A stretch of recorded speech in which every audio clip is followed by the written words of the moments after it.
After radical Islamic terrorists struck the World Trade Center and the Pentagon on September 11, 2001, George W. Bush, the new 43rd President of the United States, swung into action.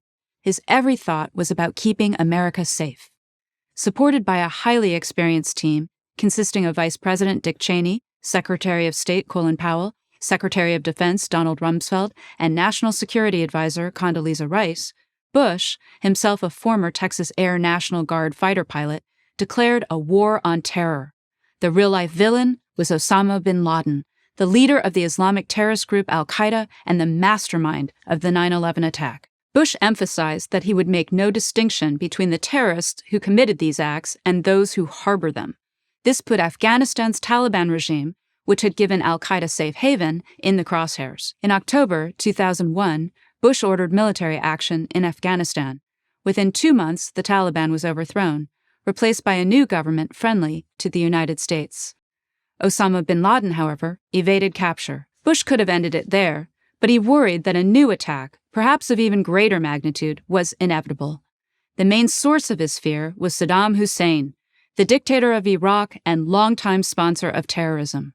With a history of violating UN resolutions and fierce antagonism to the U.S., Hussein boasted about his nuclear weapons program. The CIA and Great Britain's MI6 insisted it wasn't a bluff. The United States, Bush argued, couldn't wait for threats to fully materialize. He declared that if Iraq did not abandon its weapons of mass destruction, America would act. When Hussein ignored him, Bush, with the support of both Republicans and Democrats, made good on his warning. In March 2003, U.S.-led forces invaded Iraq. Within 1 month, Hussein was gone, and within 2 months, Bush stood on the deck of an aircraft carrier in front of a banner that declared, "Mission accomplished." Bush looked like a bold, decisive leader prepared to do whatever was necessary to protect the homeland.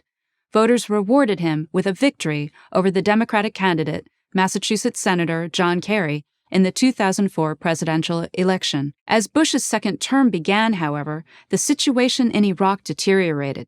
The original plan to depose Hussein had morphed into a plan to remake the country into the first Arab democracy. The idea, the thinking went, was that if Iraq could become democratic, other Arab countries would follow.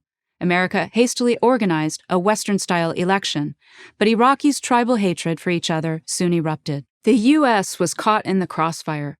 American casualties mounted monthly, and the American public soured both on the war and on the president they had recently re-elected. Bush's problems were compounded when, after an extensive search, no weapons of mass destruction were found, undermining the rationale for the invasion. Things went from bad to worse in August 2005. A massive hurricane, Katrina, devastated New Orleans, killing over 1,000 people and destroying billions of dollars in property. The media blamed Bush. A photo of the president looking down on the city from Air Force One, rather than being on the ground with those suffering, became the disaster's defining image. That Bush couldn't control the weather and was not responsible for the city's inadequate infrastructure was ignored. When things seemed like they couldn't get any worse, they did. In late 2007, the country was hit with a major financial crisis. Once again, Bush took the blame for something for which he was not responsible. For a decade, government policies, begun in the Clinton administration, encouraged banks to throw out the traditional lending standards by which they measured a home buyer's creditworthiness. By the early 2000s, one could buy a home without making any down payment at all, something unheard of in previous generations. By the late 2000s, the bubble was ready to burst. When Bush refused to bail out Lehman Brothers, a legendary Wall Street banking firm enmeshed in home loans, it did.